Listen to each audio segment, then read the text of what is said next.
Bienvenidos todos. Buenos días. Qué bueno que nos volvemos a encontrar acá. El personaje que ustedes están viendo aquí a mi izquierda, para nosotros es una eminencia en el campo del psicoanálisis. Nos ha acompañado toda una semana. Ha sido glorioso para nosotros que nos acompañe el doctor Mario Elkin Ramírez Ortiz, un personajazo para nosotros. De antemano agradecemos a las autoridades de la Universidad Autónoma de Sinaloa,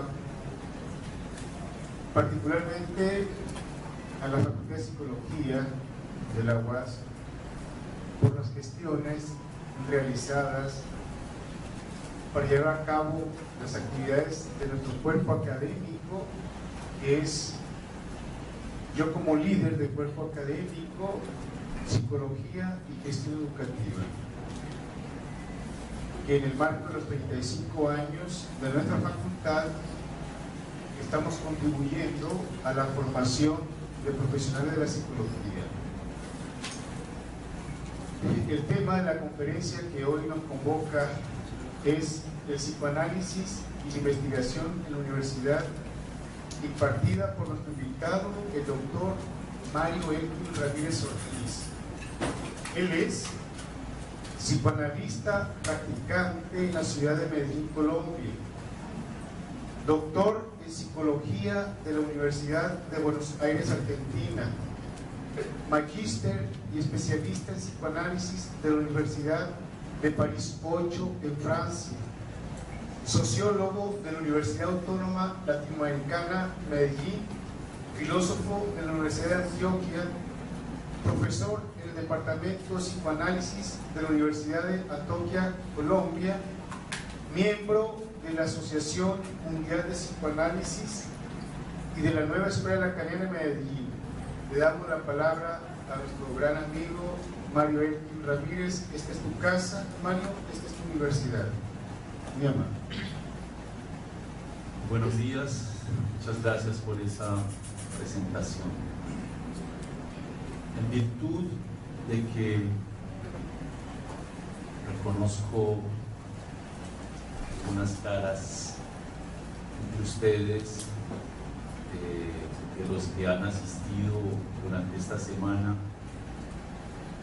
al seminario sobre infancia y adolescencia o a la conferencia sobre actualidad de la agresividad del psicoanálisis de Jacques Lacan, o a la conferencia que llevaba este mismo título, el psicoanálisis e investigación en la universidad, pero que también veo caras nuevas.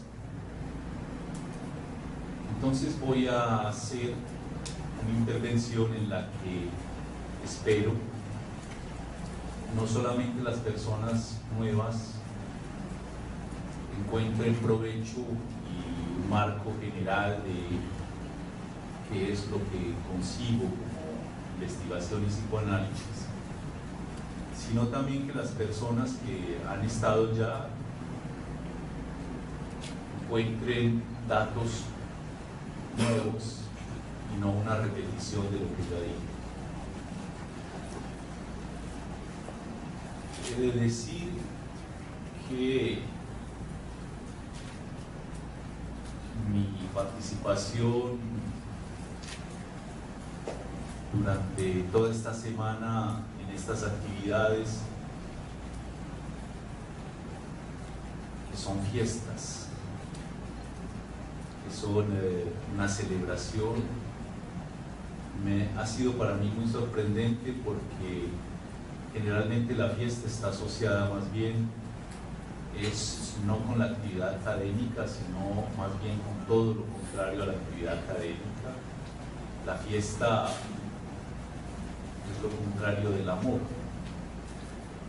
porque mientras en el amor es dar lo que no se tiene, en la fiesta es destruir los bienes que se tienen de manera radical.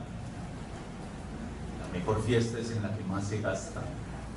Entonces se gasta el dinero, se gasta la energía, se gasta el cuerpo, se gastan las cervezas, se gasta, bueno, todo eso. Es un don de lo que se tiene.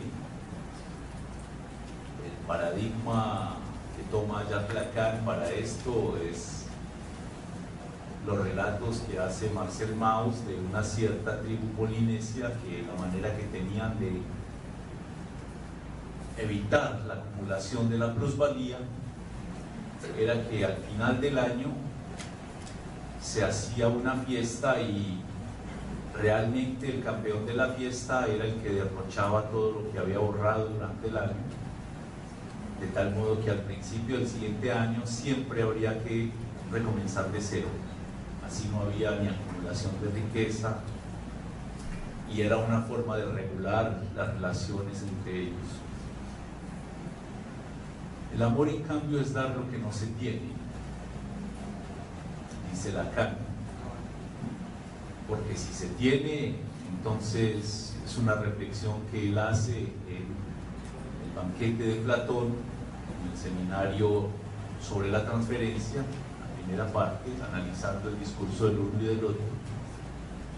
Le llama la atención esa definición, que si uno tiene el amor no lo busca, que si lo busca es porque no lo tiene, y cuando no lo tiene es que lo quiere anhelar, desear, suponer en el otro, y cuando hay entonces un intercambio entre amante y amado, de ese amor es un intercambio que siempre tiene que ver con la falta. Entonces, de nuevo, en el contexto de las fiestas donde se trata de derrochar el bien, me parece un acto de amor que ustedes estén acá, amor al saber, y en ese sentido voy a tratar de compartir, porque yo también hago fiesta lo que he acumulado, pero también lo que no sé. Voy a plantear lo que no se tiene. Es fundamental en la investigación partir de lo que no se tiene. Es realmente lo que causa el deseo de investigar, que uno no sepa, que hay un agujero en el saber.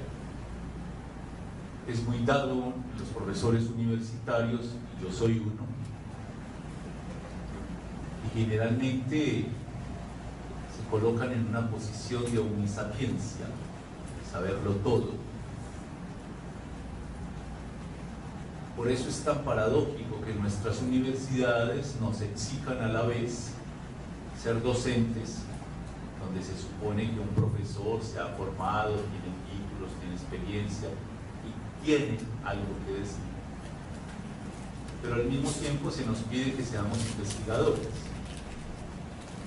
Y la investigación auténtica, no la sistematización de lo que sabemos, sino la investigación auténtica se dirige a un punto de no saber. Compartir entonces sería, en un contexto como este, no lo que se sabe, sino señalando lo que no se sabía y se logró saber un poco. Y en ese sentido también es paradójico no solamente la posición del docente con el del investigador, sino el del analista, con el del profesor, porque mientras el analista en la sesión clínica se calla y acalla sus propias pasiones para poder dar lugar a que haya allí un único sujeto que es el paciente que habla, el docente es el que habla, mientras el alumno en un auditorio como tengo al frente, tan calladito, poniendo tanta atención, espero, es el que se silencia. Entonces, por eso Lacan decía que cuando él hablaba, no hablaba como analista en su seminario, sino como analizante, que es la forma que tenemos nosotros para designar al paciente, el analizante, el que se está analizando.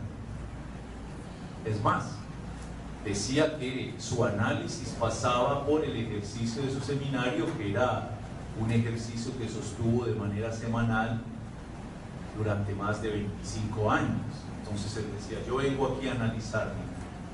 ¿Y cómo preparaba él esos seminarios? Pues luego de atender pacientes hasta las 9 de la noche, tomaba un cuadernito y se iba a tomar lecciones de lógica, de topología, de lingüística, de arte, de escritura china, etc., para luego ir entramando todo eso con el psicoanálisis. Y entonces los miércoles, el día de su seminario, iba con toda esa construcción a elaborarla más o menos a medida que la iba hablando, y por eso tenemos los seminarios como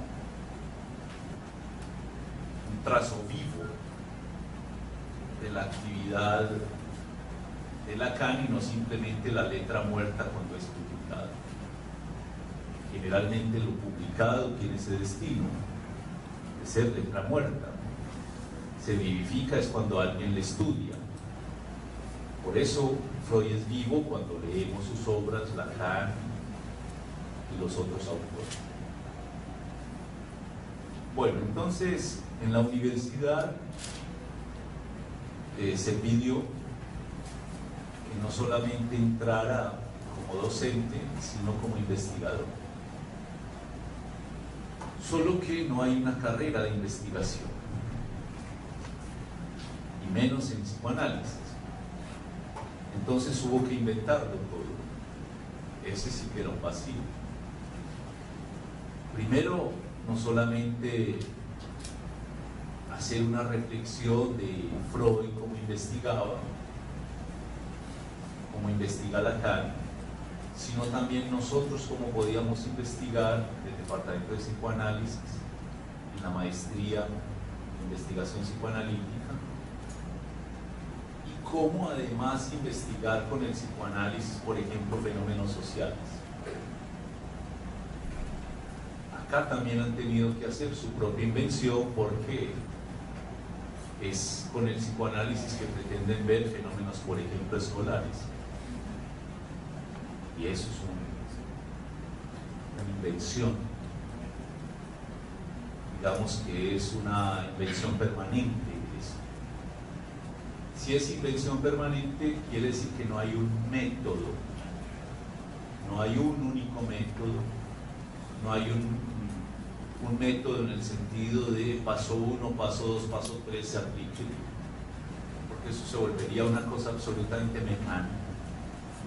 Es muy visible cuando uno se encuentra profesores de metodología de la investigación, porque generalmente lo que transmiten ellos es una serie de pasos. Enseñan metodología de la investigación, por lo menos la mayoría de los que he conocido nunca han hecho investigación. Quien ha hecho investigación, en cambio,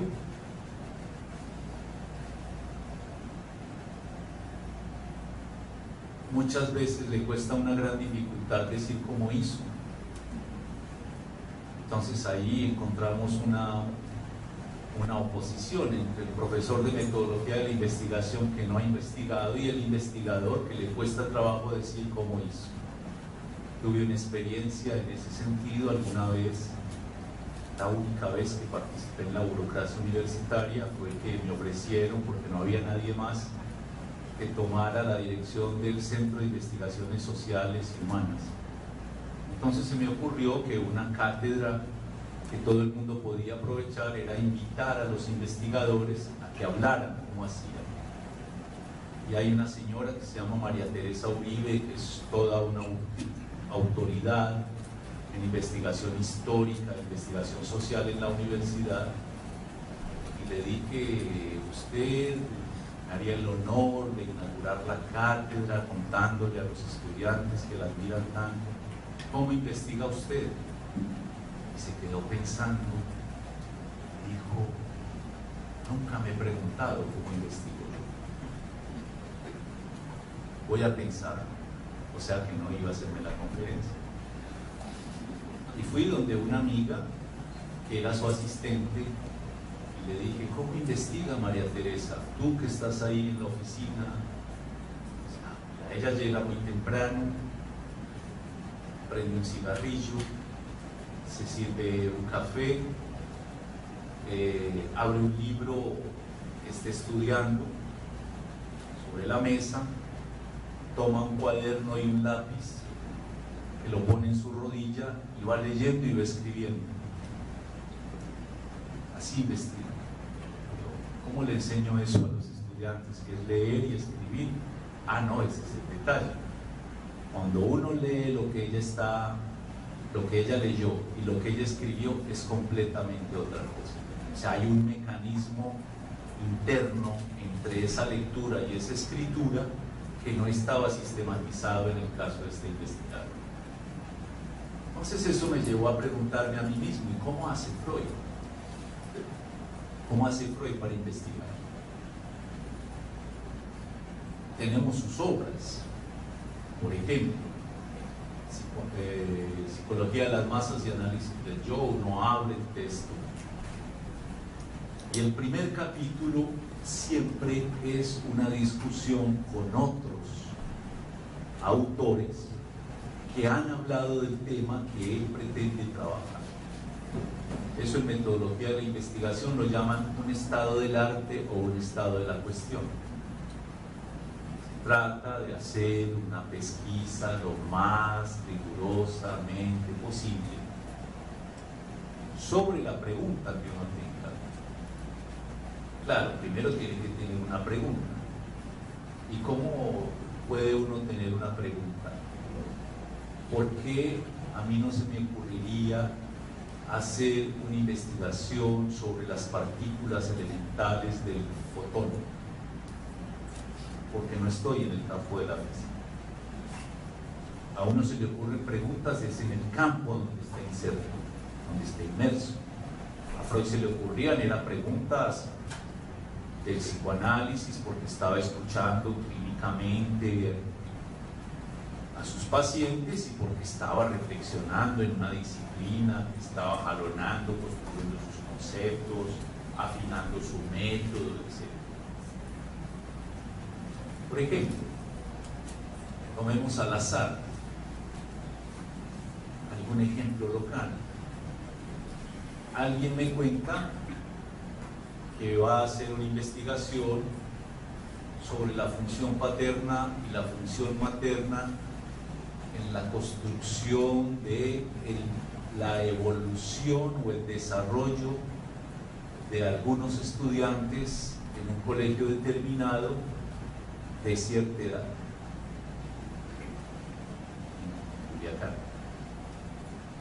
Entonces, lo primero que hay que hacer es pensar cómo se le ocurrió a esa persona, por qué esa pregunta. Y una pregunta uno tiene que también medirla de una manera muy con los pies en la tierra. Ayer alguien decía, con la cabeza fría, el corazón ardiente y los pies en la tierra. En otro contexto, pienso que uno tiene que tener muy los pies en la tierra cuando va a investigar algo. Que uno como estudiante se le ocurre en el ímpetu juvenil que va a descubrir, ya Lacan descubrió el objeto A, bueno, voy a descubrir el objeto Z. Voy a revolucionar el psicoanálisis. Yo les pido a mis estudiantes que por favor no revolucionen el psicoanálisis, sino que hagan un trabajo decente, un trabajo posible. Uno tiene que partir del tiempo, espacio y circunstancia en que está. Si estamos en una maestría, por ejemplo, o en un pregrado de psicología, donde necesitamos graduarnos para salir a trabajar, tenemos que dejar de pagar acá esto para poder comenzar a hacer un ejercicio profesional. Entonces no tenemos todo el tiempo.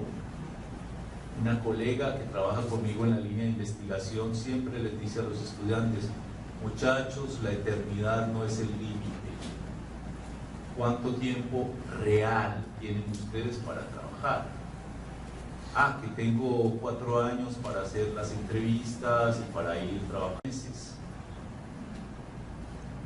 Y dentro de esos meses, ¿cuántos días donde ustedes realmente dicen: hoy dispongo de cuántas horas?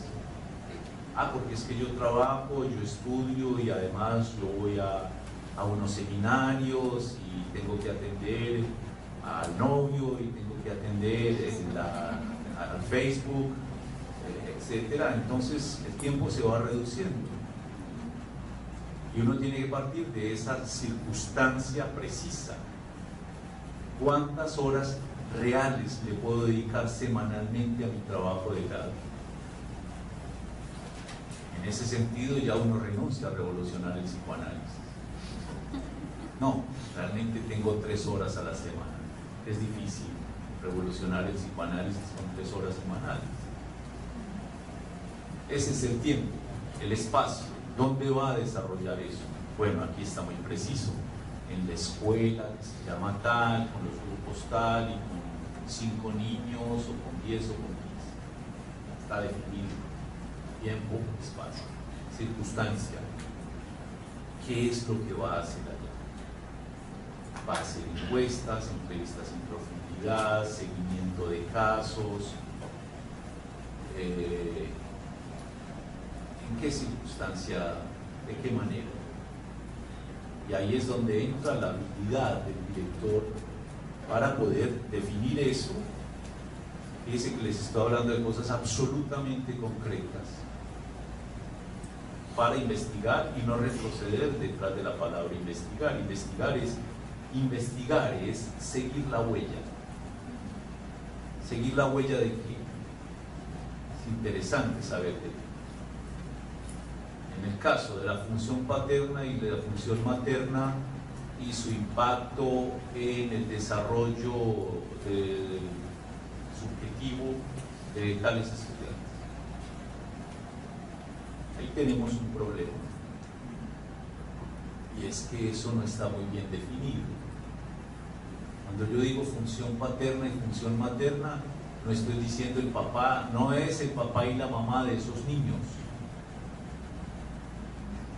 No, función. Función es un término matemático. Ustedes lo aprendieron en la escuela. La F grande, donde hay una constante y hay una variable. O sea que ya la pregunta está suponiendo que hay constantes y hay variables en unas determinadas funciones paternas y maternas y el impacto en el desarrollo psíquico de unos chicos. Ya ahí es un supuesto. ¿Qué va a investigar? ¿Qué huella va a seguir esa persona en ese trabajo? Ya sabe algo. Las huellas de una función que tiene constantes y variables, de 2 funciones. Es muy importante uno tener una pregunta. Generalmente es muy difícil tener una pregunta auténtica de investigación. Uno no parte de una pregunta, parte de un campo. No, es que hay un problema con estos niños, que yo veo que son muy abandonados, que tienen muchos síntomas escolares, la hiperactividad, el bullying, el déficit de atención, y realmente a veces llegan sin comer y los padres simplemente los dejan ahí como una guardería y no se ocupan más de ellos porque tienen que trabajar y sobrevivir. Esa es la fenomenología y lo que dicen los maestros. Pero la función psíquica paterna, materna, con constantes y variables, no se ve. Eso no se ve, hay que impedirlo. Y muchas veces una pregunta es una intuición y no hay que retroceder frente a eso.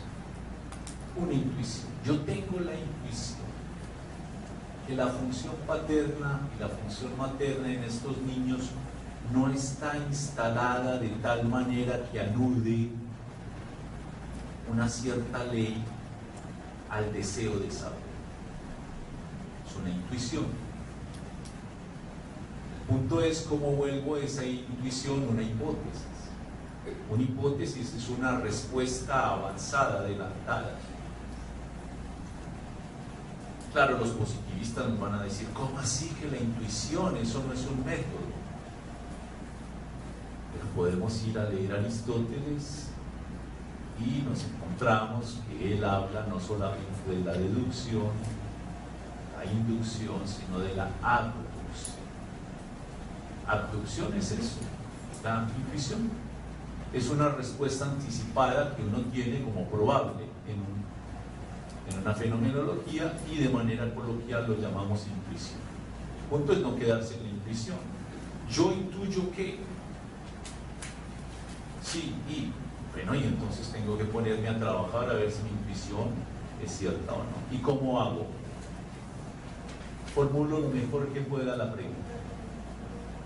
Si es del campo del psicoanálisis, está muy bien que haya conceptos psicoanalíticos. Por ejemplo, función paterna, función materna. Pero además es del campo educativo y por eso va a ser con 5 o 10 alumnos de la escuela tal, a partir de preguntas.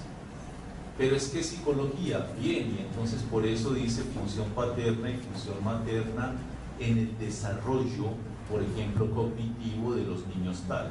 Ya puso desarrollo cognitivo. El problema de poner todos esos conceptos en el título es que después hay que desarrollarlos.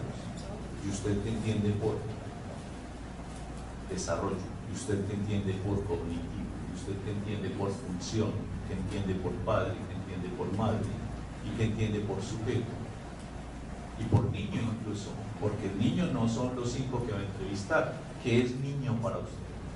Ya hemos visto en el seminario de infancia que no es sencillo.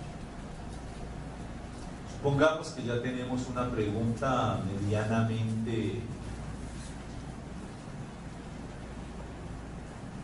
bien formulada para arrancar la investigación. Entonces seguimos a Freud, Psicología de las Masas, Análisis del Yo, primer capítulo, que ha escrito Le Bon, que ha escrito Brusby, creo que se llama, otros autores.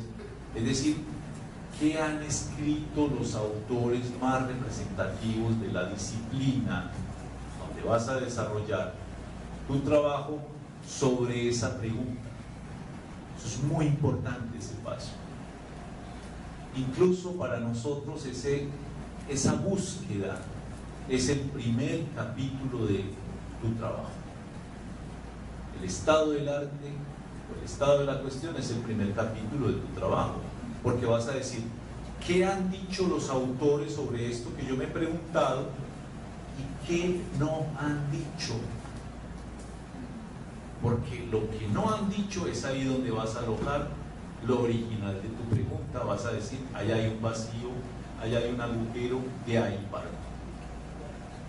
Y el aporte que voy a hacer es muy modestamente decir algunas cosas que no se han dicho de este. Por ejemplo, Freud, ¿qué hace?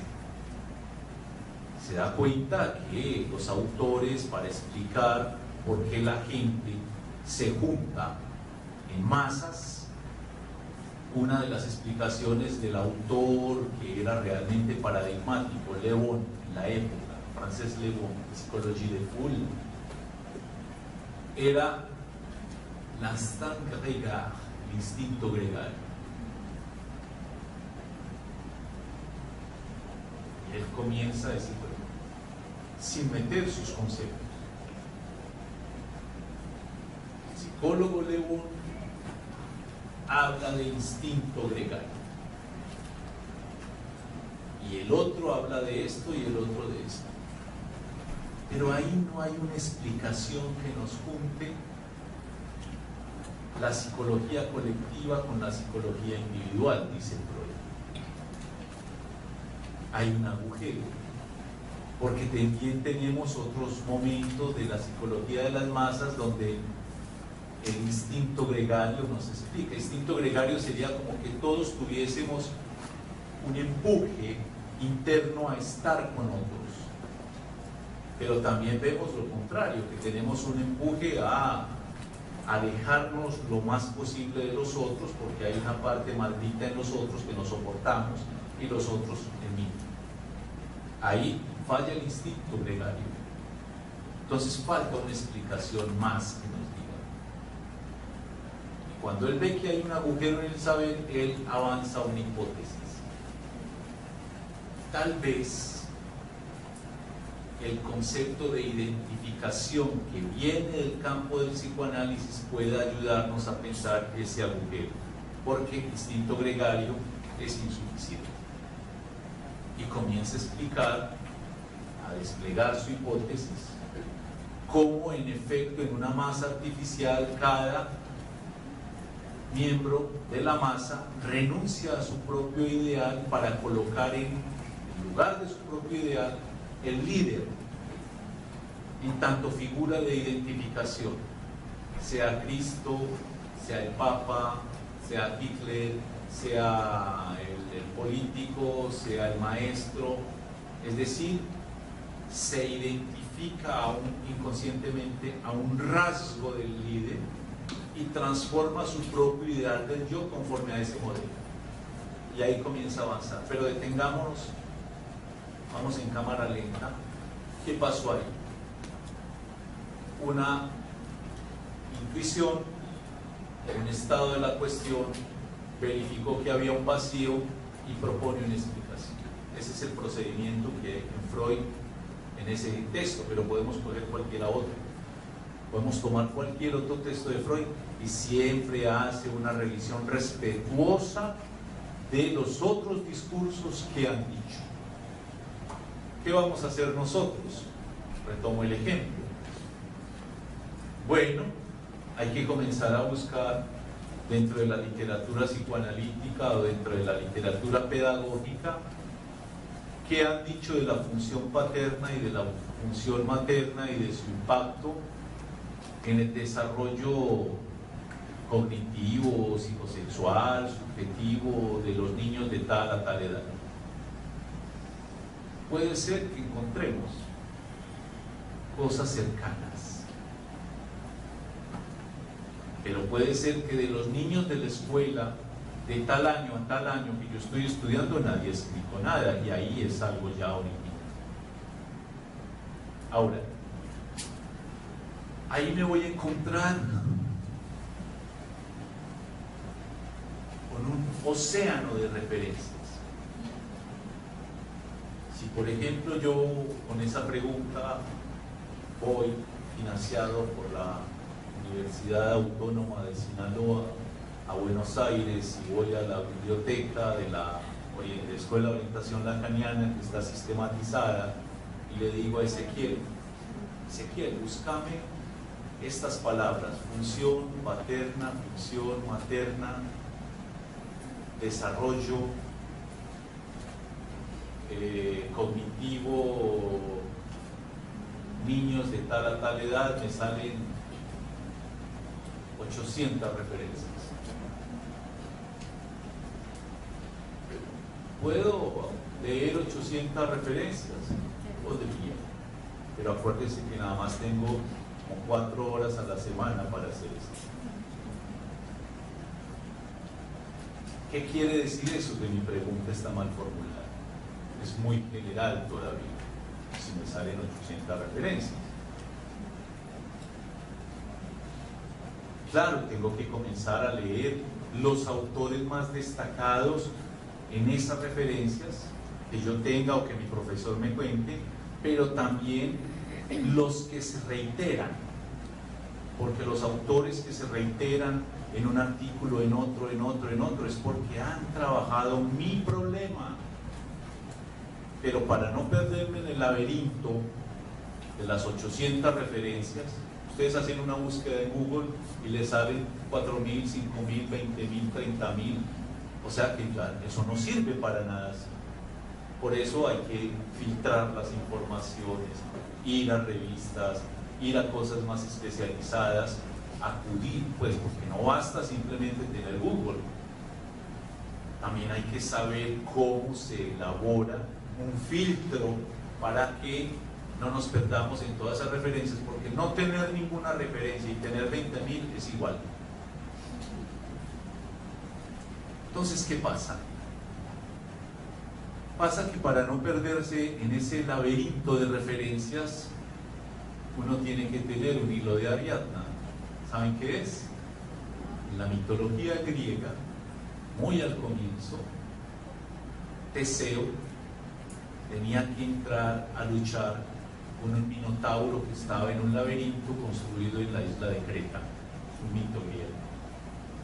Muchos habían entrado y habían sido devorados por el minotauro o no lo habían encontrado, pero se habían perdido en el laberinto buscando la salida.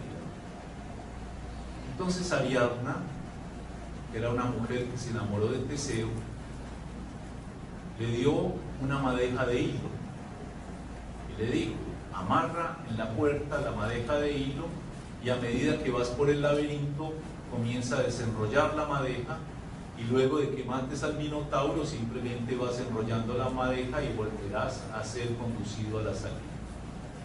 Lindo, ¿eh? Bueno, para uno no perderse en el laberinto de las referencias tiene que tener un hilo de Ariadna. ¿Cuál es? Su pregunta. Por eso tiene que ser lo mejor formulada posible, porque uno se va a encontrar cosas absolutamente interesantes en esa referencia.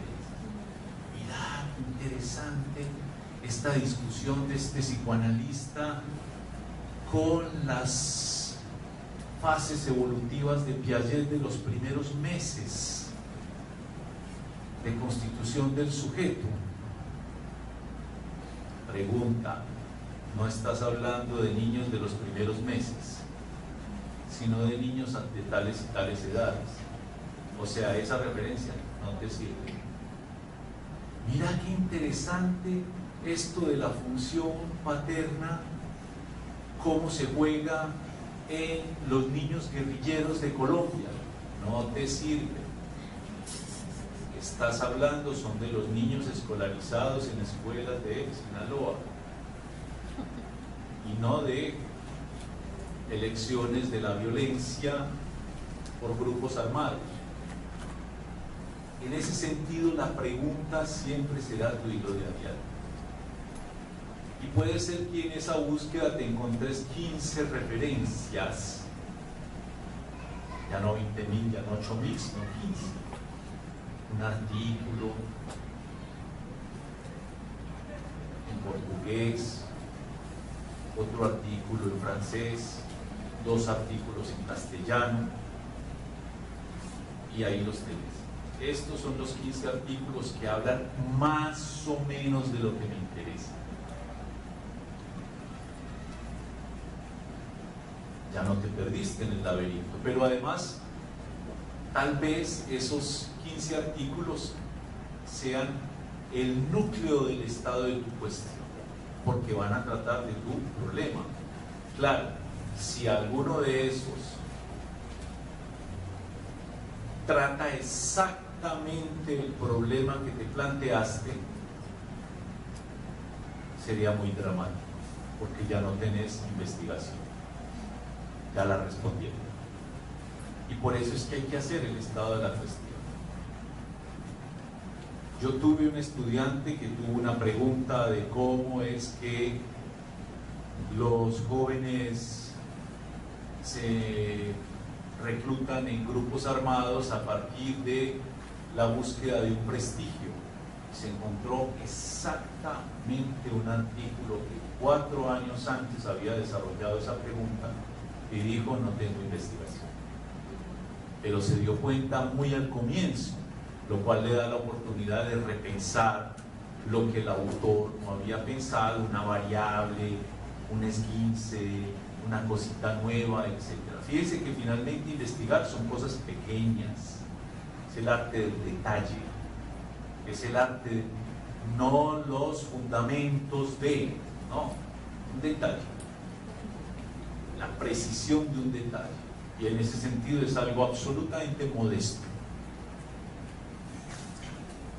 Supongamos que tengo la suerte de encontrar esos 15 artículos y los leí y me di cuenta que sí me ayudan por acá, por allá, aquí, allá, acullá, más o menos, pero todavía tienen un agujero, y es que no dicen de manera precisa cómo se articula la función paterna o la función materna al desarrollo de niños de ahí. En otras escuelas de otros lugares del mundo hablan de función materna, en otros, en fin, se aproximan, pero no dicen lo que yo quiero. Ahí yo puedo estar muy feliz, porque la investigación tiene que darnos también felicidad. Esto tiene que ser un Gensauer, tiene que ser algo que nos provoque entusiasmo para poder nosotros sostenernos 4 o 5 años haciendo eso, si no nos pudrimos del aburrimiento y mejor buscamos otras opciones para graduarnos, por ejemplo pagar un diplomado, o por ejemplo, no sé qué otras alternativas hay acá, o ser parte de un grupo de investigación o alguna cosa. Pero si yo encuentro placer en la investigación, de todas maneras un pequeño placer narcisista, uno saber que se hizo una pregunta que los psicoanalistas de habla portuguesa, francesa, hispana todavía no han desarrollado, porque nadie ha trabajado en la escuela de Sinaloa, donde yo voy a reflexionar eso. Eso no se puede alegar. Y ya tiene que comenzar entonces a pulir su pregunta a la luz del estado de la cuestión, porque para eso sirve el estado de la cuestión, para saber si mi pregunta es válida o no, y si vale la pena, y si realmente apunta a algo nuevo en el saber. Supongamos que sí, en el mejor de los casos. Y enseguida, ¿yo qué voy a hacer? Bueno, entonces tengo que diseñar en consecuencia cómo capturo yo en esos niños función paterna y función materna. Si eso no se ve, si eso no anda por ahí por la calle. Bueno, puedo hacer entrevistas. Bien. ¿Qué tipo de entrevistas? Pero tengo el modelo de la entrevista psicoanalítica. No vas a hacerle psicoanálisis a esos niños. Ahí hay que leer el libro El psicoanálisis y investigación en la universidad, algún capítulo que escribe el profesor Héctor Gallo, diferenciando la entrevista analítica de la entrevista investigativa. Porque una entrevista analítica, ¿a qué se dirige? Se dirige al sujeto de la enunciación. ¿Qué quiere decir eso? A ese sujeto que te está hablando. Es el que te está hablando, no solamente te está diciendo A, B, C, D, N, etc., la asociación, sino que lo que le señales en la B, en la H, en la Z, va a tener una implicación en el sujeto que está hablando, el sujeto de la enunciación. Y se busca eso, que la interpretación lo conmueva, lo toque, lo transforme, que pueda tener una rectificación subjetiva de una tal o cual conducta. Eso busca una entrevista psicoanalítica. Una entrevista investigativa no es psicoanalizar a los niños que me van a servir en mi investigación, sino que es una entrevista que se dirige no al sujeto de la enunciación, sino al enunciado. Voy a partir de lo que esos niños me dicen, sin buscar con ello hacerles interpretaciones salvajes de que es que usted tiene una función materna o paterna mal instalada. Niño, lo que le pasa a usted es que usted está presentando en el colegio un síntoma como respuesta al malentendido de la pareja que son sus papás. Pues Se va a angustiar el niño si usted le dice eso. Completamente irresponsable si usted le dice eso. No, puede ser que eso sea cierto, pero a él el niño no le sirve para nada en el contexto de la investigación. Él le va a dar unos datos y usted con eso puede pensar y puede armar, por ejemplo, después cuando sea muy famoso y su investigación se publique, un dispositivo en la salud pública de Sinaloa de tal manera que puedan intervenir, ya no investigar, ese tipo de fenómenos en los niños de las escuelas, llevando psicoanalistas, por ejemplo, a esas escuelas o psicólogos con formación psicoanalítica que se ocupen de ese problema. Pero lo que usted está haciendo no puede confundirlo con que usted va a tomar en terapia a esos 5 niños. Ahí vamos diferenciando, Carlos. Y también se va sintiendo más aliviado el investigador, porque no tiene que ir a hacer allá ninguna intervención, sino investigar. Que es que a mí me da mucho pesar, vaya a verlo en el análisis. Porque es que no es con el pesar que uno investiga. Claro, si se hizo esa pregunta es porque usted está atravesado en algún punto por esa pregunta. Las preguntas siempre nos atraviesan las tripas. Pero hay que encontrar los buenos espacios para tratar eso. Si te angustia, vas a análisis. Si tenés un problema metodológico, vas donde tu asesor. Y de esa manera vamos sorteando la subjetividad del investigador para que no me haga pantalla a la investigación misma. Supongamos que ya hicimos eso.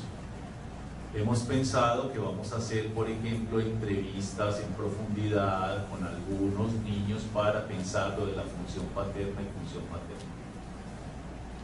Con todos los presupuestos éticos que hemos dicho y con el consentimiento informado de las familias de esos chicos, porque son menores de edad, y que dijeron, firmamos, estamos de acuerdo con que la investigadora o el investigador tal trabajen los niños en el marco de lo que está haciendo en la universidad. Eso muy importante para evitarnos problemas jurídicos después. Y comenzamos a hacer un diario de campo. ¿Qué pasó ese día? No solamente para entregar informes de que ese día desarrollé tal actividad y entonces fulanito, peranito hizo esto, hizo aquello, sino tratar de comenzar ya con ese material a formular mi trabajo, porque también nos puede ganar la militancia. En la militancia, en el activismo, ¿usted qué tiene que hacer? Actuar, actuar, actuar, hacer, como dice la Mafalda, allí donde lo urgente nos quita el tiempo para lo importante. No podemos dejar que eso pase porque en nuestro horizonte está lo importante, la investigación. Entonces, ahí sí podemos aprender también de Freud en otro punto. Resulta que alguna vez me encontré en un libro en francés que se llamaba Las notas que Freud tomaba del caso del hombre de las ratas. Ojo, no es el historial del hombre de las ratas, ese está publicado en las obras completas, sino las notas que él tomaba previas a escribir el historial. Eso es un hallazgo raro, porque generalmente Freud rompía los manuscritos luego de que estaba publicado el texto definitivo, pero por alguna razón se salvó, se lo envió a alguien, en fin, y lo conservó.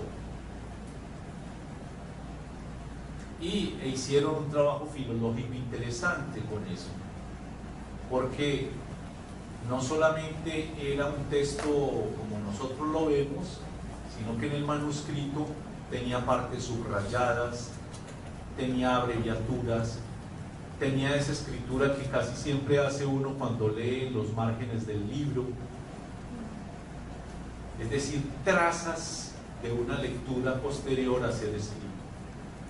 Entonces yo pude ir reconstruyendo lo siguiente. Freud escuchaba al paciente. Ahí no estaba investigando nada, estaba escuchando un paciente. Y estaba atento, con la atención parejamente flotante, a lo que decía y lo que decía y lo que decía. No estaba pensando, sino que estaba escuchando y muy atento, con un gran sentimiento de responsabilidad como terapeuta de lo que iba a decir o dejar de decir con ese paciente. Luego el paciente se iba y ya el investigador se sentaba y reproducía exactamente, o lo mejor que podía, reconstruía lo que el paciente le dijo ese día. Es el equivalente al diario de campo que les estoy diciendo. Día 1, día 2, día 3, el niño hizo tal cosa, me contó tal otra, se salió con esta, etcétera, etcétera. Y escribir. Pero luego de escribir eso, que todavía sigue siendo simplemente un médico que escribe la historia, volví a leerlo. Y cuando lo leía, comenzaba a ponerle las notas al margen, a subrayar y a pensar el material.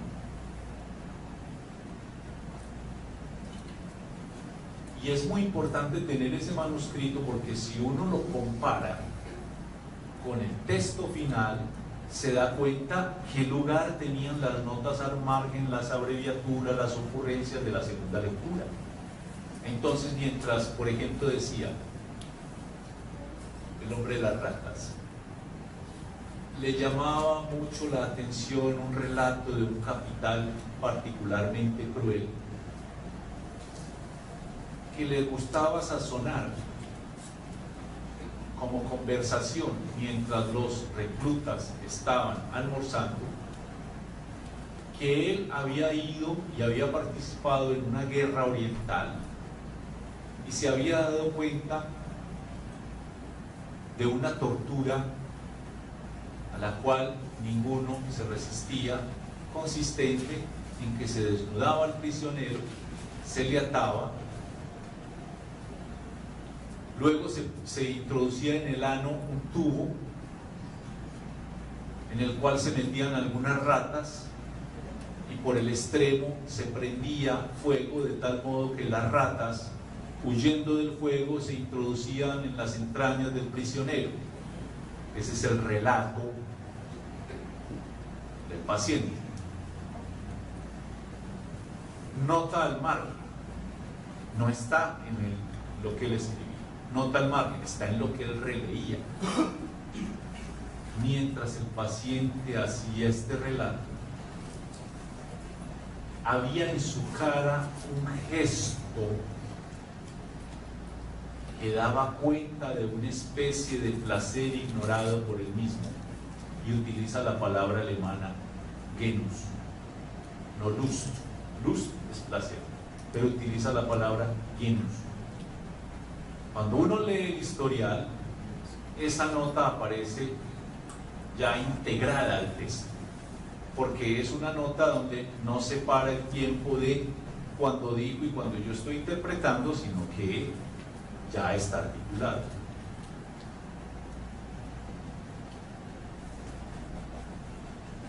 Y dice, lo llama fantasía inconsciente, es decir, ya puso también conceptos allí. Si aprendemos de Freud en ese proceso, entonces nuestro diario de campo es fundamental, porque es a partir de ahí que nosotros vamos a poder construir nuestro trabajo de investigación y nuestros informes. No es dejar para hacer el informe cuando me falten 15 días para entregar el trabajo final, porque en ese momento ya se me ha olvidado lo que escribí en el año 1, en el año 2, en el año 3, y cuando relea mis notas ya no voy a entender yo por qué tomé esta nota y qué es lo importante que este niño me dijera en este momento eso, sino que eso es un trabajo que se hace permanentemente. Es un trabajo que uno tiene que hacer todos los días, y no solamente mientras está escrito las 2 horas que dispone para hacerlo, sino que tiene que ir pensándolo en el camión, mientras va al trabajo, tiene que pensar en eso antes de acostarse, cuando se levanta antes de irse a bañar, mientras está en el baño, también tiene que pensarlo por ahí en cualquier momento mientras en vez de ver televisión o cosas así, porque esto nos tiene que ir trabajando también inconscientemente de día y de noche. Yo le decía a alguien, es como uno tener un novio o una novia donde permanentemente está dándole vueltas al asunto en un estado de enamoramiento, porque de esta pregunta uno se tiene que enamorar. Si uno no se enamora de esta pregunta, abandona la investigación, abandona el asunto. Por eso tiene que ser algo que le atraviese las tripas. Si es una cosa burocrática, si ustedes leen, por ejemplo, cómo se hace una tesis de Humberto Eco, él dice, hay muchas maneras de investigar, pero esto te tiene que atravesar las tripas. Si no, simplemente págale a alguien para que te escriba la tesis. Claro, no aprendiste nada, pero te graduaste. Y no te dejes pillar porque enseguida te van a quitar el título. Ahora bien, cuando uno hace ese proceso, no puede dejar, digo, para última hora la escritura del informe final, porque ya no va a entender los manuscritos, ya no se le olvidaron las hipótesis que tuvo. Antes le aconsejaba a mis estudiantes, tengan una pequeña libretica en el bolsillo y cada que se les ocurra una cosa en relación con lo que está haciendo la escriben, pero no es que pongan 3 palabras, no, se sientan y la escriben. He pensado que se puede relacionar la función materna con la función matemática. Constante, el nombre del padre. Variable, en estos niños a veces el padre está ausente, a veces es la madre que hace de padre, a veces no está ni padre ni madre, pero es el tío. Esa ideita hay que escribirla. Si no la escribió, cuando se baja el camión se le olvidó y se perdió una cosa valiosa. Valiosa porque cuando ya eso se confronta con el material y con todo, sirve para la escritura. Si no, se puede. Ya no es necesario andar con la libretica. En los mismos aparaticos, teléfonos que tienen un bloc de notas. Eso sí, siempre saquen el respaldo, si se puede en una nube, para que no se les pierda el computador y dicen, ay, se me fue la tesis y no tenía ahí más respaldo. Son ese tipo de lapsus, cuando nos traiciona el inconsciente, cuando realmente trabaja contra nosotros mismos. Y no es ni uno ni otro que habla de esto, a muchas personas le ha pasado porque el inconsciente trabaja también contra nosotros. Entonces, luego de tener ya diario de campo, el manuscrito, hay que estar muy vigilante a que en eso que los niños nos dicen emerjan cosas que no están en nuestros conceptos.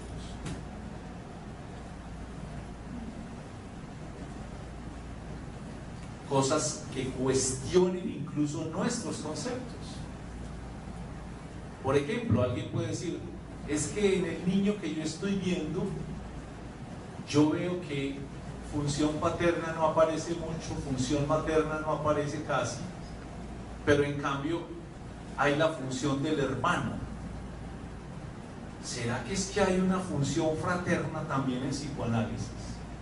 Entonces se pone muy contento, ay, la función fraterna, Lacan no ha hablado de eso, Freud no ha hablado de eso, inventé, revolucioné el psicoanálisis, ay, la función fraterna, voy a elevar eso a la dignidad de un concepto, porque ¿qué sabemos que me gane un Nobel con esta idea? Es muy importante ir a hablar con el asesor para no derivar solo. porque por ahí estamos descubriendo, como dicen acá, el hilo negro. Hoy se nos ocurrió una idea delirante, la función fraterna, y resulta que no, que es que en ese caso particular era el hermano el que asumía cosas que ni el padre ni la madre. No hay función fraterna, ¿ve? Este hermano mayor resultó siendo el padre. Bueno, renuncio al narcisismo de mi propio descubrimiento, pero voy a escribir una singularidad que en el caso emergió y que no está registrado en todo lo que leíamos. Entonces, ven, esto es una pura artesanía intelectual. No hay una máquina de investigación. Siempre hay una invención metodológica que no van a encontrar en los manuales. Esto no es un manual. Hay indicaciones generales que hemos podido encontrar, por ejemplo, en la obra Yacaré Nivel, una indicación aquí, allá, que tiene ese valor de compilar las fuentes y de reflexionar las fuentes.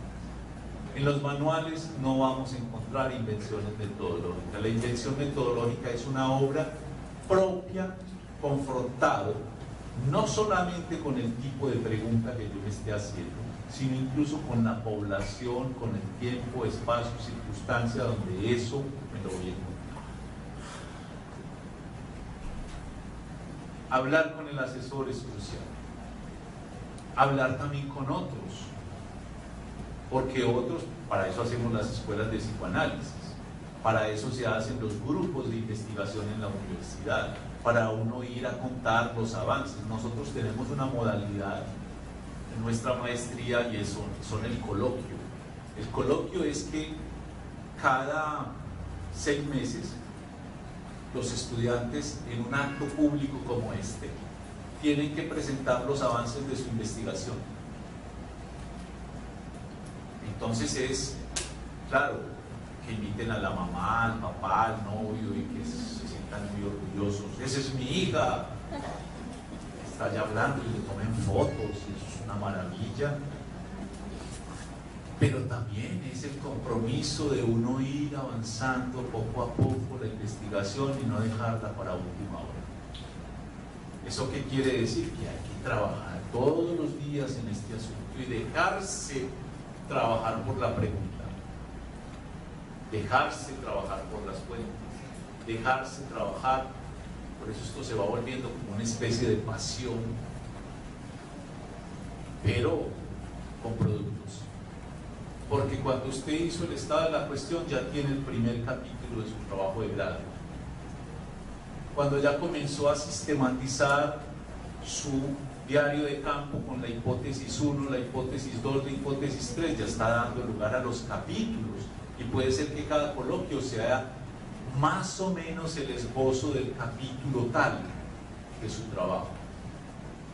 Logró hacer 4 capítulos, estado de la cuestión más 3 más, dése por bien servido. Eso es un trabajo decente que incluso muchas veces es publicable, y hay que encontrarle el lugar a que se publique, porque en la universidad existe ese cruel dicho de que lo que no se publica no existe. Entonces hay que publicar, sea a nivel local, a nivel internacional, sea en su propia lengua, en lengua otra, sea en colaboración, sea donde sea, pero eso hay que publicar. Hacia uno le parezca, es que eso es tan pequeño, eso es como tan bobito, eso es como... Pero puede ser que haya gente más bobita que uno, que no se le haya ocurrido que esas cosas pueden tener algún valor, y encontrarlo. Entonces, ahí estamos como tratando de arrimar una serie de presupuestos psicoanalíticos aplicados, en el ejemplo local, a la enseñanza de la investigación. ¿Qué hacemos nosotros en la maestría? Yo me he dado cuenta en el recorrido que he hecho como invitado por algunas universidades extranjeras. Por ejemplo, fui invitado a la Universidad Católica de Santiago de Guayaquil hacer un curso de investigación, una cohorte específica de psicología con énfasis en psicoanálisis y educación. También tuve en Buenos Aires, en los años de mi doctorado, colegas que estaban haciendo de toda Latinoamérica.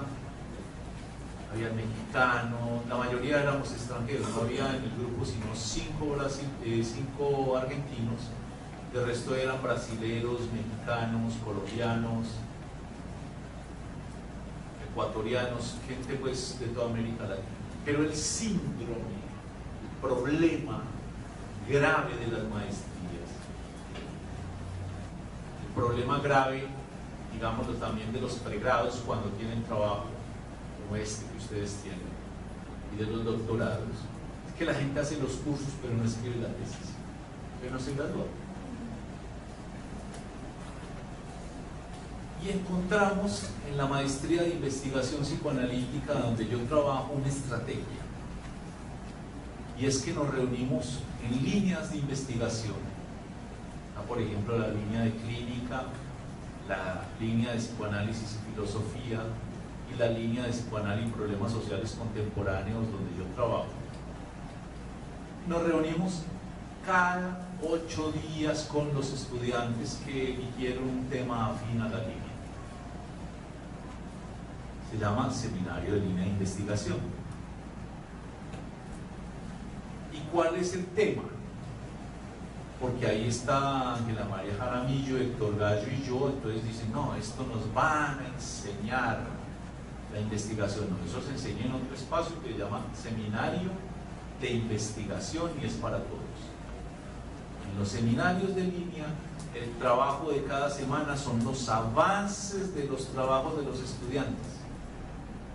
Entonces usted le toca hablar dentro de 8 días y usted dentro de 15 y usted dentro de 20.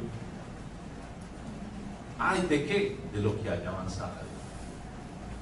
Entonces él llega y dice, no, pues es que yo apenas pude escribir estas 3 paginitas, léalas. Y a partir de esas 3 páginas hacemos la sesión del seminario. No solamente hablamos los docentes, los compañeros terminan sabiendo de qué está investigando el otro. A ver, es que por ahí me encontré un artículo de Miller sobre salud mental y orden público que te puede servir. Catalina, ¿verdad? ¿Y dónde? Ah, yo ese no lo he visto, mándame. Fíjese que es una empresa colectiva. Ve, estaba leyendo una cosa y ahí mismo pensé en vos. A vos te puede servir este parágrafo, este párrafo de este texto que yo estaba estudiando, que es de otra cosa, pero donde tiene algo en relación con esto de por qué se maltrata al más íntimo, que esa es como tu pregunta. Los mismos estudiantes se van aportando bibliografía, ideas, incluso polémicas. ¿Oíste? Pero espérate un momentico. ¿Qué quiere decir función materna? Lacan no habla de función materna, habla de deseo materno. Y la función paterna, como que eso es una cosa que está ligada a la dimensión simbólica del padre, o es que cuando decís función, esa función es más allá de la simbólica. Los mismos estudiantes, claro, regulados por los profesores, porque si no se despedazan ellos en la pura competencia. O el uno ya se cree el profesor del otro y comienza a humillar. Pero son intercambios muy enriquecedores, lo cual hace que el 99% de nuestros estudiantes se gradúan. Tenemos más de 80 egresados de la maestría en estos años, por ese acompañamiento semanal. Y nadie se puede quedar escondido, sin escribir. Hay como apenas 5 que no se nos han graduado. La una porque se murió, el otro porque desencadenó una psicosis, y los otros 3 creo que tuvieron así cosas también trágicas, se casaron, tuvieron hijos, ya no puede, no sé, mentira, vuelven después, el aporte siguiente. Entonces, digamos que esos dispositivos universitarios son la forma de mantener todo el tiempo viva la investigación de estos estudiantes. Es una cosa, nosotros nos dicen muy paternalista, pero es que no nos sentamos a escribir con ellos nada, sino que los acompañamos.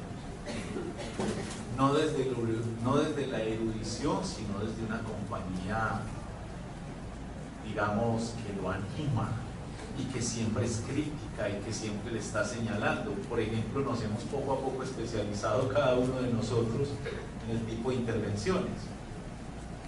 Torayo siempre va al detalle.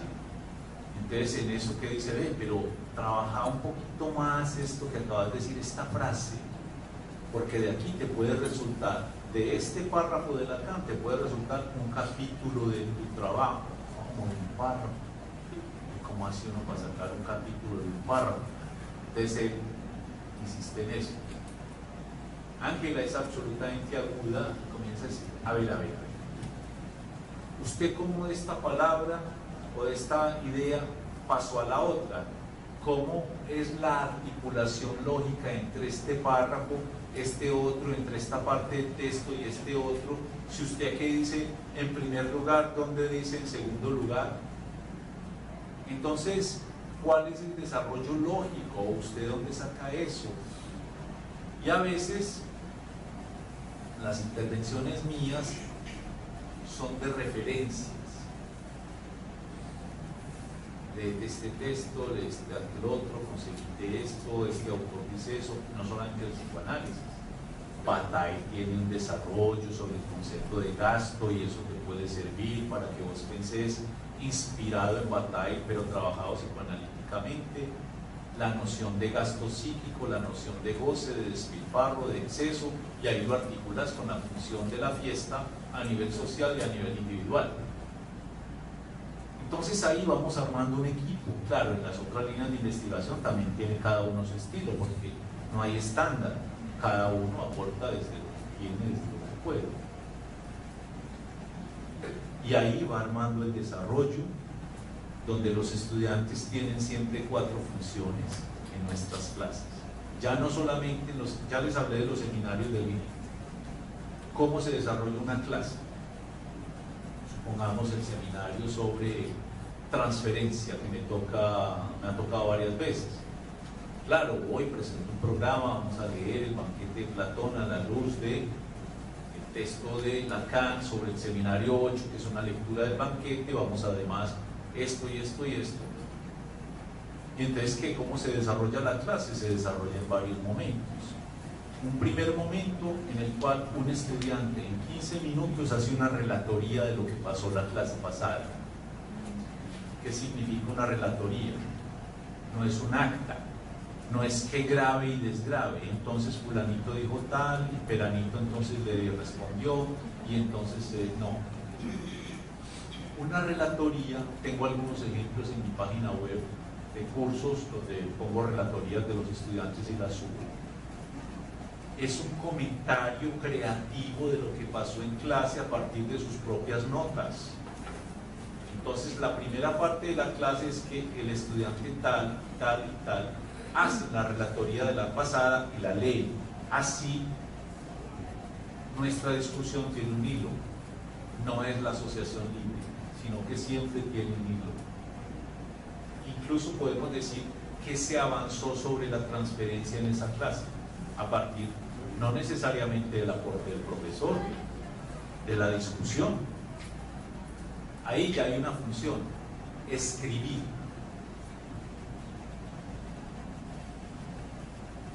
El estudiante tiene que escribir. Estamos en la universidad, y en la universidad la función de escritura muy importante. Nuestros muchachos llegan sin saber redactar. Bueno, en vez de ponernos a quejarnos, arranquemos a hacer ejercicios de escritura, por ejemplo las relatorías, E incluso después eso tiene una nota, hacerle correcciones hasta de estilo. Es decir, de aquí comenzás a conjugar en un tiempo verbal y luego pasás en otro tiempo verbal, y es una cosa de estilo, no solamente el contenido, sino la redacción. O esta frase aquí que tenés no tiene verbo, entonces no se entiende. Cosas de esa naturaleza. Tenemos que, en vez de quejarnos, ir allá a trabajar con ellos, a mejorar la redacción. Luego, la segunda parte de la clase es una discusión de unos 20 minutos del material que hay para ese día.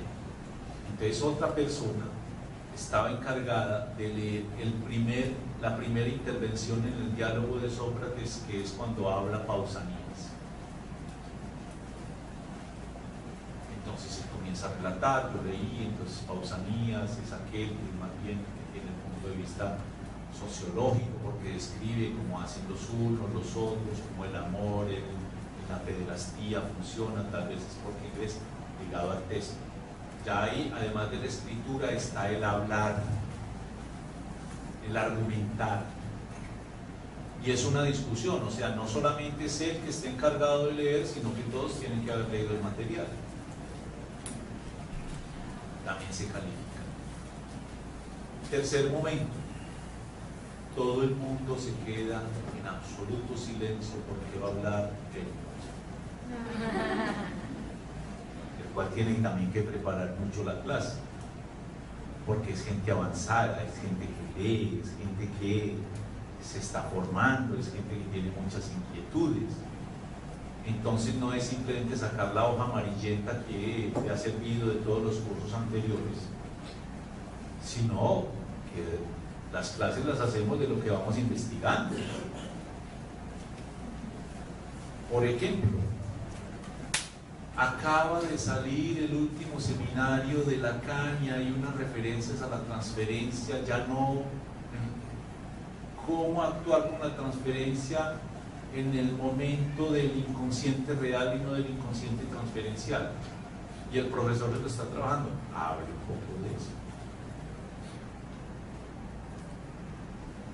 Y al final ya hay una discusión, son sesiones de 3 horas, de todo el resto de la clase, preguntas que quedaron en el tiempo 1, en el tiempo 2, en el tiempo 3 y en el tiempo 4, donde también tiene que ser una cosa que vaya recogiendo tanto lo que dijo el profesor, lo que dijeron las relatorías y lo que dijeron las lecturas. Eso es una clase normal, donde hay el relator para la próxima vez y los encargados de las lecturas para ir avanzando. Es inspirado en lo que llaman el diccionario, el seminario alemán, pero no es estrictamente eso, sino que siempre hay una innovación local que se adapte a las condiciones del lugar, pero siempre es el énfasis en escribir, leer, debatir, que es lo que un muchacho que pasa por la universidad mínimo debe salir sabiendo leer, sabiendo escribir y sabiendo debatir. Y los coloquios, donde ya no es debatir con los estudiantes, compañeros y profesor, sino con el público en general. Entonces va gente de las escuelas, de la escuela de la ANEL, va gente de las escuelas de los foros, va gente antilacaniana, va gente antimilleriana. El público es así. Entonces alguno puede levantarse y decir, pero es que usted está ahí siguiendo una línea, pero hay, y el estudiante solito como un grande tiene que debatir, no va a salir como el papá a defenderlo el profesor. Y eso va fogueando también ante el foro de la ciudad al estudiante en el avance de su investigación. Es más o menos como hemos conquistado el espacio y hemos logrado formar gente muy buena. La mayoría ahora son profesores universitarios donde el psicoanálisis es una referencia para la reflexión no solamente en las facultades de psicología, hay otros que trabajan en facultades de filosofía, en facultades de derecho, en facultades de educación y que se van volviendo incluso nuestros pares, para que en el momento de los coloquios sean alguno de ellos, de los egresados, un moderador o un comentarista del trabajo del estudiante 1 o un comentarista del estudiante 2. Es más o menos la dinámica en la que hemos ido trabajando. Hay muchas otras cosas que decir, pero yo quisiera hacer una pausa para que tengamos un vivo intercambio de preguntas, respuestas, comentarios, inquietudes, bostezos, etcétera, etcétera. Muchas gracias.